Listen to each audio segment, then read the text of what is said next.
الحمد لله نحمده ونستعينه ونستغفره ونؤمن به ونتوكل عليه ونعوذ بالله من شرور أنفسنا ومن سيئات أعمالنا من يهده الله فلا مضل له ومن يضلله فلا هادي له ونشهد أن لا إله إلا الله وحده لا شريك له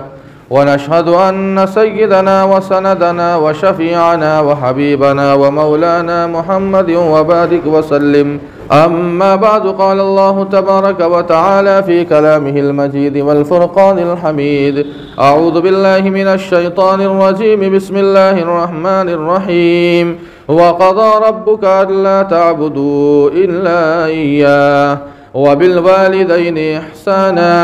إما يبلغن عندك الكبر أحدهما أو كلاهما فلا تقل لهما أف ولا تنهرهما وقل لهما قولا كريما واخفض لهما جناح الذل من الرحمة وقل رب ارحمهما كما ربياني صغيرا. صدق الله مولانا العظيم وصدق رسوله النبي الكريم ونحن على ذلك لمن الشاهدين والشاكرين والحمد لله رب العالمین. محترم حاضرین جمعہ، عزیزان گرامی، عمائدین شہر اور دور و دراز سے تشریف لائے ہوئے ہمارے دینی ایمانی بھائیوں، بزرگوں اور دوستوں، ہم آپ بھی جانتے ہیں کہ یہ مہینہ شعبان المعظم کا مہینہ چل رہا ہے اور یہ بڑا ہی متبرک مہینہ ہے. اسی مہینے کے تعلق سے اللہ کے نبی علیہ الصلاۃ والسلام نے ارشاد فرمایا: شعبان شہری و رمضان شہر اللہ، یعنی شعبان کو اپنا مہینہ کہا. ظاہر بات ہے کہ دنیا کا کوئی صاحب اقتدار انسان اگر کسی عام انسان کے متعلق یہ کہہ دے کہ یہ میرا آدمی ہے تو اس کا مقام بھی بڑھ جاتا ہے، اس لیے کہ اس کی نسبت اس بڑے آدمی سے لگ چکی ہے. تو یہ جو مہینہ ہے، اس مہینے کی عظمت کے لیے اتنا ہی کافی ہے کہ اس مہینے کو اللہ کے نبی علیہ الصلاۃ والسلام نے اپنا مہینہ کہا، شعبان شہری، کہ شعبان یہ میرا مہینہ ہے اور رمضان یہ اللہ کا مہینہ ہے. اسی لیے رمضان کی تیاری اللہ کے نبی علیہ الصلاۃ والسلام پہلے سے کیا کرتے تھے. شعبان شروع ہوتا تھا اور گویا ایسا لگتا تھا کہ رمضان کا ماحول شروع ہو چکا ہے. اسی لیے ہم اور آپ جو شعبان کے اندر جو یہ ساری باتیں سنتے ہیں، دیکھتے ہیں، کرتے ہیں،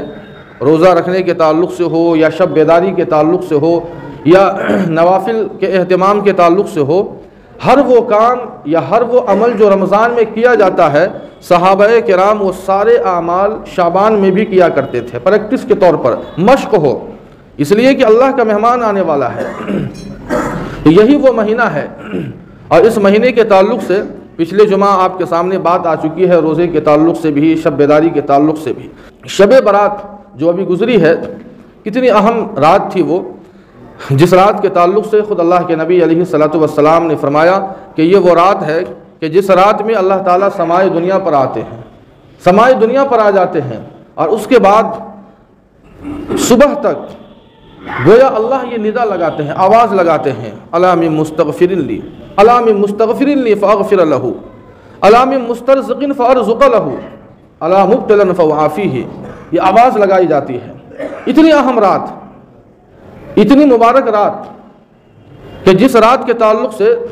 خود اللہ کے نبی علیہ الصلاۃ والسلام نے فرمایا کہ یہ وہ رات ہے کہ جس رات میں اللہ تعالیٰ قبیلہ بنو کلب کی بکریوں کی پشت پر جو بال ہے کسی کو نہیں معلوم ہے. ہمارے عرب کے گھر میں اگر ایک بکری ہو تو ہمیں نہیں معلوم ہوتا ہے کتنے بال ہوتے ہیں، ہمارے سر میں کتنے بال ہیں وہ نہیں پتہ ہے. ہزاروں کی تعداد میں قبیلہ بنو کلب کے پاس بکریاں تھیں اور ان کی پشت کے اوپر جو بال تھے اس سے کہیں زیادہ اللہ تعالیٰ جہنم سے جہنمیوں کو آزاد کرتے ہیں. اسی رات کے تعلق سے اللہ کے نبی علیہ الصلاۃ والسلام نے فرمایا کہ پورے سال کا گویا سارا حساب و کتاب اسی رات میں ہوتا ہے. اللہ کے حضور بندوں کے اعمال پیش ہوتے ہیں. کون انسان جو آنے والا جو سال چل رہا ہے، یہ سال میں کون انسان دنیا میں آئے گا، کون کسے موت آئے گی، کس کو کتنا رزق ملے گا، کتنا کمائے گا، کہاں مرے گا، کہاں پیدا ہوگا، یہ سارا کا سارا حساب و کتاب اسی رات میں ہوتا ہے، جو ابھی رات گزری ہے، جسے ہم اور آپ شب برات کہتے ہیں۔ اتنی اہم رات ہے، لیکن جو چیز جتنی اہم ہوتی ہے اس کا اہتمام ہم اور آپ اتنا نہیں کرتے ہیں۔ آپ دیکھ لیجئے، جتنی مبارک رات، جتنی مبارک یہ رات تھی اور یہ رات ہے، اتنی نافرمانی اور اتنی ناقدری ہم اور آپ کرتے ہیں۔ اس رات میں کیا نہیں ہوتا ہے، ہر وہ کام جو غیر کرتا ہے ہم اور آپ کرتے ہیں، جبکہ ہمیں اور آپ کو تو حکم ہوا کہ اس رات کو اگر گزارنا ہے تو عبادتوں کے ساتھ گزارنا ہے، اس رات کو اگر گزارنا ہے تو ذکر و اذکار کے ساتھ گزارنا ہے، دن گزارنا ہے تو روزوں کے ساتھ گزارنا ہے، لیکن ہم نے کیسا گزارا یہ ہر انسان محاسبہ کر سکتا ہے۔ کوئی کسی کے تعلق سے نہیں کہہ سکتا ہے کہ اس نے ایسا گزارا یا ویسا گزارا، ہر انسان اپنا محاسبہ کرے۔ ہمارے سامنے ایک آئینہ ہے، اللہ کے نبی علیہ الصلوۃ والسلام نے ہمیں کہہ دیا کہ اس رات کی یہ فضیلت ہے، یہ خصوصیت ہے، یہ روزہ ہے۔ اب ہر انسان اپنا محاسبہ کرے کہ آخر ہم نے اس رات سے کتنا فائدہ اٹھایا۔ بہتا ہوا پانی تو چلا جا رہا ہے، لیکن کون انسان اس بہتے ہوئے پانی سے کتنا فائدہ اٹھاتا ہے، وہ ہر انسان اپنا محاسبہ کر سکتا ہے۔ یہی وہ رات ہے جس رات میں اللہ تعالیٰ سارے گنہگاروں کے گناہوں کو معاف کر دیتے ہیں، لیکن گناہوں کی معافی مانگے تب۔ اگر انسان گنہگار ہے، ہر انسان گنہگار ہے، اگر وہ گناہوں کی معافی اللہ سے مانگتا ہے تو اس رات میں اللہ تعالیٰ بڑے سے بڑے اور چھوٹے سے چھوٹے سارے گناہوں کو معاف کر دیتے ہیں۔ الا من مستغفر لی فاغفر لہ، یہ آواز لگائی جاتی ہے، صبح تک آواز لگائی جاتی ہے کہ آ جاؤ اپنے گناہوں کو بخشوا لو۔ الا من مسترزق فارزق لہ، آ جاؤ کسی کے پاس تنگی ہے، غریبی ہے، رزق کی کمی ہے، اللہ فرماتے ہیں کہ مجھ سے مانگو، میں تمہارے رزق میں اضافہ کروں گا، میں تمہاری تنگی کو دور کر دوں گا، غریبی کو دور کر دوں گا۔ الا مبتلا فوافیہ، کوئی ایسا بندہ ہو جو دنیا میں پریشان حال ہو، چاہے جس طریقے سے بھی پریشانی ہو، وہ میرے دربار میں آئے، مجھ سے مانگے، میں اسے معاف کر دوں گا، میں اس کی ساری پریشانیوں کو دور کر دوں گا، میں اسے راحت دوں گا، عافیت دوں گا۔ تو اس رات میں اللہ تعالیٰ سارے گنہگاروں کے گناہوں کو معاف کر دیتے ہیں، اگر وہ گناہوں کی معافی طلب کرے تب۔ بسترے پر سونے سے اللہ ہمارے گناہوں کو نہیں معاف کرتے ہیں۔ ہمارے اندر جب تک طلب نہیں پیدا ہوگی اور ہم اللہ کے سامنے جب تک ہاتھوں کو نہیں پھیلائیں گے، ہمارے دل کے اندر تڑپ نہیں پیدا ہوگی، ہماری آنکھوں سے جب تک آنسو نہیں نکلیں گے، اللہ کی رحمت کو جوش کیسے آئے گا؟ جب بچہ روتا ہے تب جا کر اللہ تعالیٰ ماں کی پستان میں اللہ دودھ پیدا فرماتے ہیں، اس تڑپ کے اوپر۔ تو ہمارے اندر اگر تڑپ ہے اور اللہ سے ہم نے اپنے گناہوں کی بخشش کروائی ہے تو اللہ ہمارے سارے گناہوں کو معاف کر دیں گے۔ اتنی عظیم الشان رات تھی، لیکن اتنی عظیم الشان رات میں اللہ جہاں سارے گنہگاروں کے گناہوں کو معاف کرتے ہیں، چند ایسے گنہگار بھی ہیں جن کے گناہوں کو اللہ معاف نہیں کرتے ہیں۔ غور کیجئے، عام معافی کا اعلان ہو گیا، اللہ نے عام معافی کا اعلان کر دیا۔ جس طرح اللہ کے نبی علیہ الصلوۃ والسلام کو مکہ والوں نے کتنا ستایا، کتنا پریشان کیا، پوری زندگی ہمارے اور آپ کے سامنے موجود ہے۔ اور جب اللہ کے نبی علیہ الصلوۃ والسلام کو اللہ تعالیٰ نے فتح مبین نوازا، فتح مبین بڑی کامیابی جسے فتح مکہ کہا جاتا ہے، ہجرت کے 8ویں سال میں بالکل اللہ تعالیٰ نے غلبہ عطا فرمایا۔ چاہتے تو بدلہ لے سکتے تھے، لیکن اللہ کے نبی نے اعلان کر دیا، لا تثریب علیکم اليوم، آج کسی سے کوئی بدلہ نہیں لیا جائے گا۔ پوری شان و شوکت، پوری طاقت، پوری سلطنت اللہ کے نبی علیہ الصلوۃ والسلام کے پاس موجود ہے، لیکن وہ سارے کے سارے لوگ جنہوں نے پوری زندگی اللہ کے نبی کو ستایا، کبھی آپ نے بدلہ لینے کا سوچا بھی نہیں، عام معافی کا اعلان کر دیا۔ اسی طرح اللہ تعالیٰ اس رات میں بھی، جو رات گزری ہے ابھی شب برات، عام معافی کا اعلان کر دیتے ہیں، لیکن چند ایسے بدبخت ہوتے ہیں جن کو اللہ معاف نہیں کرتے ہیں، جن کو اللہ تعالیٰ معاف نہیں کرتے ہیں۔ اب سوچنے کی بات ہے وہ کتنے بڑے بدبخت انسان ہوں گے کہ ایک عام معافی کا اعلان ہو رہا ہے، لیکن ایسے لوگوں کے لیے معافی نہیں ہے۔ چند ایسے لوگ ہیں جن کے لیے ہرگز معافی نہیں ہے۔ معافی صرف ایک ہی شرط پر ہے، جب تک وہ انسان اس گناہ سے توبہ نہ کر لے۔ اب سوچنا ہمیں یہ ہے کہ آخر ہم لوگ ان میں ہے یا نہیں ہے، ان لوگوں میں جن لوگوں کے لیے معافی نہیں ہے، جن لوگوں کے گناہوں کو اللہ معاف نہیں کرتے ہیں، کیا ایسا تو نہیں ہے کہ ہم بھی اس میں ہیں؟ اگر ہم ہیں تو آج توبہ کریں، دیر نہ کریں، آج ہم اور آپ توبہ کر لیں، اور جب توبہ ہم کریں گے تب اللہ کے سامنے اپنے ہاتھوں کو پھیلائیں گے تو اللہ تعالیٰ ہمارے گناہوں کو بھی معاف کریں گے۔ اب وہ کون لوگ ہیں؟ کئی گنہگاروں کا تذکرہ احادیث میں آیا ہے۔ شعب الایمان کے حوالے سے چند گنہگاروں کا تذکرہ آپ کے سامنے کیا جا رہا ہے۔ سب سے پہلا انسان جو اللہ کے نبی علیہ الصلوۃ والسلام نے ارشاد فرمایا، نمبر 1 پر مشرک ہے۔ مشرک اس کو کہتے ہیں، شرک کرنے والا، چاہے وہ اللہ کی ذات میں شرک کرے یا اللہ کی صفات میں شرک کرے، کسی بھی طریقے سے شرک کرتا ہو۔ ہمارا اور آپ کا عقیدہ ہے کہ ہم اللہ کو ایک مانتے ہیں، ایک اللہ کو مانتے ہیں، اللہ احد، لم یلد ولم یولد، کسی کو اس کی ذات میں نہ صفات میں شریک ٹھہراتے ہیں۔ ہمارا عقیدہ ہے کہ اللہ ایک ہے۔ ہمارا یہ بھی عقیدہ ہے کہ وہی ایک اللہ ہمیں علم دیتا ہے، ہمیں رزق دیتا ہے، ہمیں موت دیتا ہے، ہمیں حیات دیتا ہے، یہ ہمارا عقیدہ ہے۔ لیکن اگر کوئی انسان اللہ کی ذات میں یا اللہ کی صفات میں شرک کرتا ہے، یعنی ایک خدا نہیں بلکہ 2 خدا، 3 خدا، جیسے عیسائیوں کے یہاں ہے تثلیث کا عقیدہ، 3 خدا کو مانتے ہیں، اگر ایک خدا کے علاوہ 2 یا 3 یا 4 یا 5 خدا کو اگر کوئی مانے، روشنی کا خدا الگ ہے، اندھیری کا خدا الگ ہے، دن کا خدا الگ ہے، رات کا الگ مانے، اسی کو کہتے ہیں مشرک۔ اور صفات میں شریک ٹھہرانے کا مطلب یہ ہے کہ خدا کو تو ہم ایک مانتے ہیں،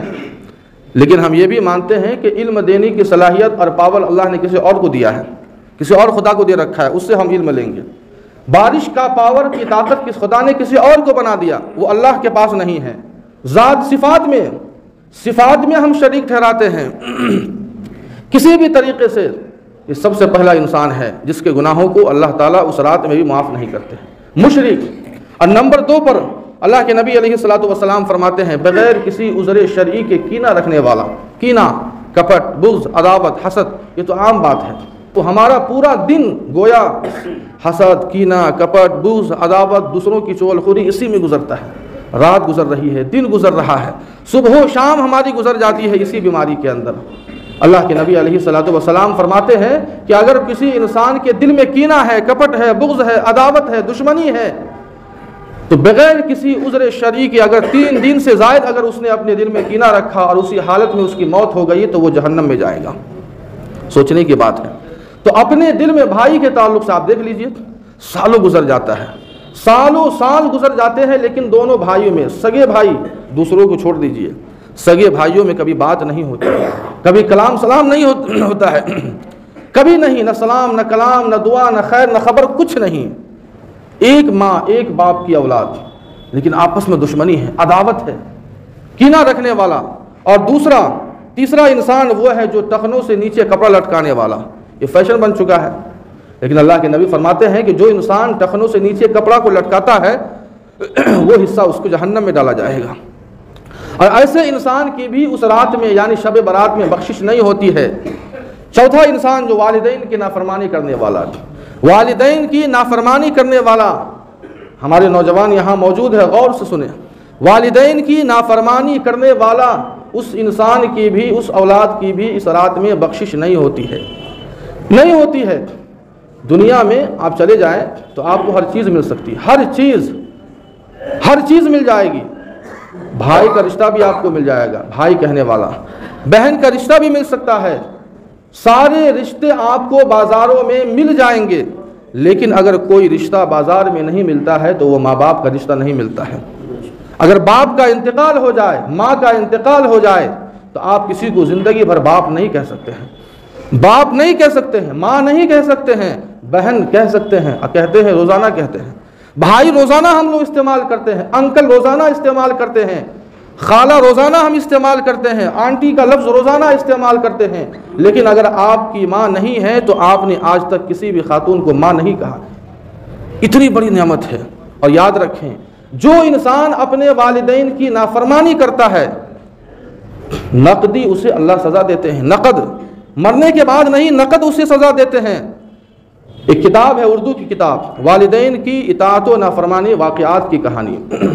اس میں ایک قصہ لکھا ہے۔ ایک نوجوان اپنی پسند کی شادی کرتا ہے، آج تو ایک عام رواج بن چکا ہے، ماں باپ بھاڑ میں جائے، کوئی مطلب نہیں، رشتہ دار کوئی مطلب نہیں ہے،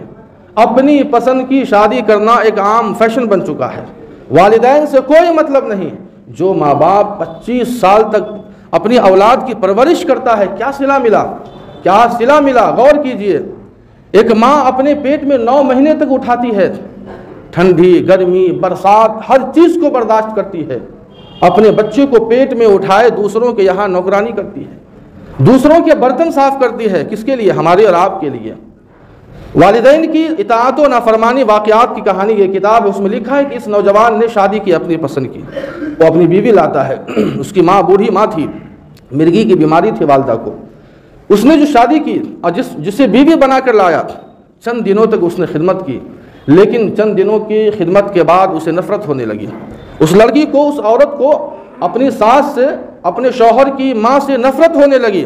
اور ایک دن اس کی بیوی نے کہا کہ یا تو آپ مجھے اس گھر میں رکھیے یا اپنی ماں کو بھگا دیجیے، دو کام، یا تو مجھے رکھیے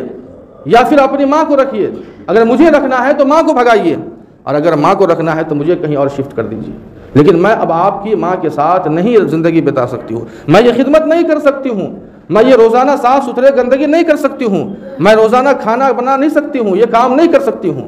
وہ نوجوان جس کے دماغ پر عشق کا نشہ سوار تھا، عشق کا، محبت کا ایک نشہ سوار تھا، اس نے اس نشے کے چکر میں ایک دن اس نے کہا کہ ٹھیک ہے بیگم، ہم اس کا علاج کرتے ہیں، ماں کا علاج کرتے۔ سوچئے، بیٹا ہے،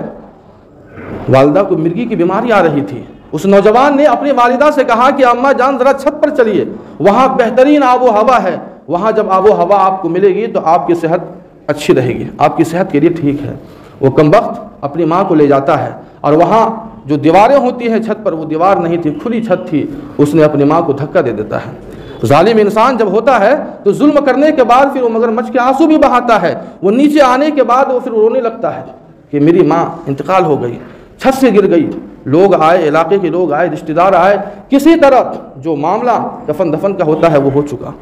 لیکن اسے سزا اللہ کس طرح دیتے ہیں؟ دیکھیے، وہی نوجوان چند دنوں کے بعد وہی بیماری جو مرگی کی بیماری تھی، وہ مرگی کی بیماری اسے بھی ہو جاتی ہے، نتیجہ یہاں پہنچا کہ ایک اس کی جو اولاد تھی، اس کی اولاد نے ساتھ چھوڑ دیا، اس کی جو بیوی تھی جسے اپنی پسند سے شادی کر کے لایا تھا، اس نے بھی چھوڑ دیا، یہ تنے تنہا پورے محل میں تنے تنہا رہ گیا، اور مرگی کی بیماری آتی تھی، بے ہوش ہو جاتا تھا، ہوتے ہوتے چھت پہ جاتا کبھی ہوا کھانے کے لیے، لیکن نتیجہ کیا ہوا؟ اسی جگہ پر،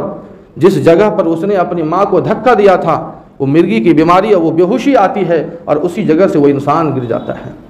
تو والدین کی نافرمانی کی سزا اللہ نقد دے دیتے ہیں دنیا میں، اس لیے اس رات میں بھی والدین کی نافرمانی کرنے والوں کی بخشش نہیں ہوتی ہے۔ اہل حق کی جماعت سے الگ رہنے والا، ما انا علیہ واصحابی، یہ اہل حق کی جماعت ہے۔ اللہ کے نبی فرماتے ہیں کہ میرا راستہ اور میرے صحابہ کا راستہ یہی اہل حق کا راستہ ہے۔ جو انسان اللہ کے نبی اور صحابہ کرام کے راستے سے ہٹ گیا، گویا وہ اہل حق کے راستے سے ہٹ گیا۔ اسی طرح زنا کرنے والا یا زنا کرنے والی عورت، حدیث میں آتا ہے کہ جب انسان 2 گناہ ایسے ہیں، ایک شراب پینا اور زنا کرنا، یہ 2 گناہ ایسے ہیں کہ جب انسان زنا کرتا ہے یا شراب پیتا ہے، شراب کا بھی آگے تذکرہ ہے، اس وقت اس کے دل سے ایمان نکل جاتا ہے، اور جب تک یہ اس عمل میں، اس حرکت میں ملوث رہتا ہے، اس کا ایمان اس سے دور ہو جاتا ہے، دور رہتا ہے صاحبان کی طرح۔ جب تک وہ زنا میں ملوث رہتا ہے یا شراب نوشی میں ملوث رہتا ہے، اللہ نہ کرے اگر اس بیچ میں آدھا گھنٹہ، 1 گھنٹہ، جو بھی وقت لگتا ہو اس حرکت میں، اگر خدا نہ خواستہ اگر ہماری موت ہو گئی تو بغیر ایمان کے ہم دنیا سے جائیں گے، سوچنے کی بات ہے۔ اللہ کے نبی علیہ الصلوۃ والسلام فرماتے ہیں شراب پینے والا، خودکشی یا دوسروں کو قتل کرنے والا، خودکشی کرنا حرام ہے، آج کل ایک عام دیکھ لیجئے کتنے واقعات ہو رہے ہیں، یا دوسروں کو ناحق قتل کرنے والا، ایسے لوگوں کی بھی بخشش اس رات میں نہیں ہوتی ہے۔ جادوگر، جو انسان جادوگر ہوتا ہے اس کی بخشش نہیں ہوتی ہے۔ ہاتھ کے نشانات دیکھ کر غیب کی خبریں بتانے والا، ہاتھ کے نشانات دیکھ کر غیب کی خبریں بتانے والا، یہ جو لکیریں ہیں آپ نے دیکھا ہوگا کہ آپ کے ہاتھ میں جو نشانات ہے اسے دیکھ کر آپ کو بتائیں گے، وہ آپ کو بتائیں گے کہ آپ کی زندگی میں یہ حادثہ ہونے والا ہے، آپ کو بہت مال ملنے والا ہے، آپ کے ساتھ فلاں یہ حادثہ ہونے والا ہے، تو ہاتھ کے نشانات دیکھ کر جو غیب کی خبریں بتاتا ہے، ایسے انسان کی بھی اس رات میں بخشش نہیں ہوتی۔ ستاروں کو دیکھ کر یا فال کے ذریعے سے غیب کی خبریں بتانا کہ آئندہ کیا حادثہ پیش آنے والا ہے، ایسے لوگوں کی بھی اس رات میں بخشش نہیں ہوتی ہے، مغفرت نہیں ہوتی۔ طبلہ باجا